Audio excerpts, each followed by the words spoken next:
Bien dans mon immeuble, avec Loiselet et Desgremont présente.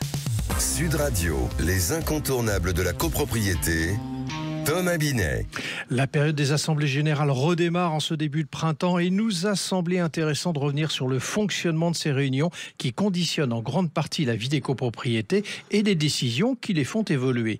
Je veux parler des règles relatives au vote, sujet que nous allons évoquer comme chaque vendredi soir avec notre consultant Philippe Loiselet, patron de Loiselet et Desgremont. Bonjour Philippe. Bonjour Thomas. Philippe, rappelez-nous tout d'abord qui participe aux assemblées générales. En principe, tous les copropriétaires participent aux assemblées générales, sauf s'il s'agit d'une assemblée spéciale qui ne concerne que certains copropriétaires, comme une assemblée qui traite par exemple de travaux de parking. Dans ce cas, seuls les copropriétaires des parkings seront convoqués et participeront à la réunion et au vote de ces résolutions. Alors voyons maintenant comment les copropriétaires sont invités à participer à l'assemblée générale. Un grand changement est intervenu l'an dernier avec la loi du 9 avril 2024. Désormais, tous les copropriétaires sont convoqués par voie électronique, sauf s'ils demandent à être convoqués par courrier recommandé papier. Attention, il ne s'agit pas d'un simple mail, mais d'une notification électronique gérée par un tiers de confiance qui sécurise l'envoi, la distribution et la remise.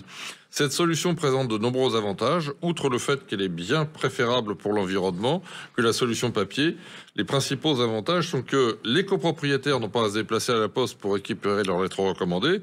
Tout est sécurisé et récupérable à tout moment. Et puis surtout, c'est une solution qui coûte environ moins de la moitié du prix d'un envoi papier. Et cette économie bénéficie directement aux copropriétaires. Et lorsque les copropriétaires ont reçu leur convocation, que se passe-t-il et comment peuvent-ils d'ailleurs participer au vote ? Les copropriétaires ont la possibilité de participer au vote de différentes manières. La première est d'être physiquement présent à l'Assemblée générale, à l'ancienne pourrait-on dire. Cette solution me semble la plus appropriée.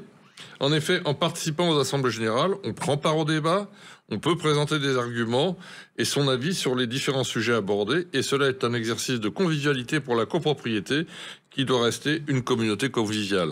Deuxième possibilité, Philippe ? C'est le pouvoir ou la procuration. Vous choisissez un mandataire de votre choix en qui vous avez confiance, qui votera sous sa responsabilité en vos lieux et places. Il n'est pas obligatoire que votre représentant soit lui-même copropriétaire.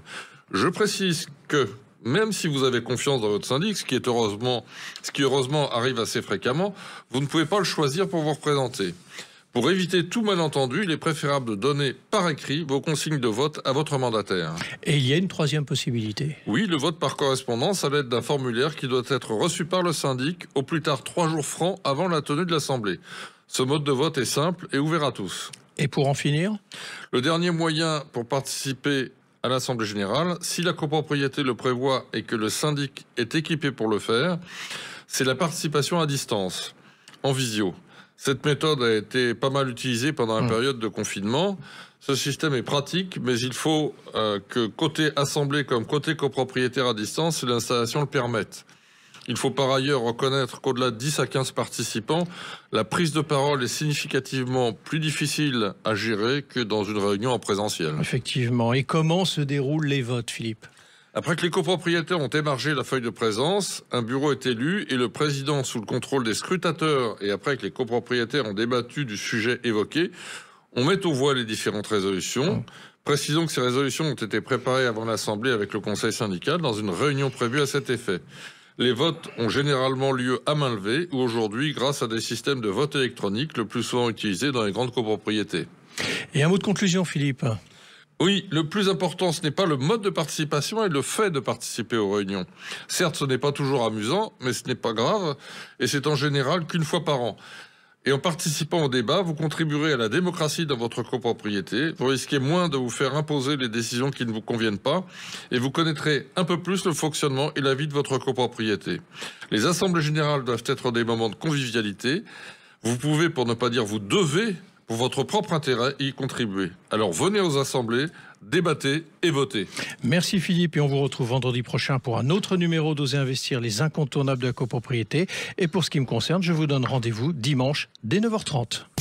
Sud Radio, les incontournables de la copropriété. Thomas Binet. Avec Loiselet et Desgremont, bien dans mon immeuble.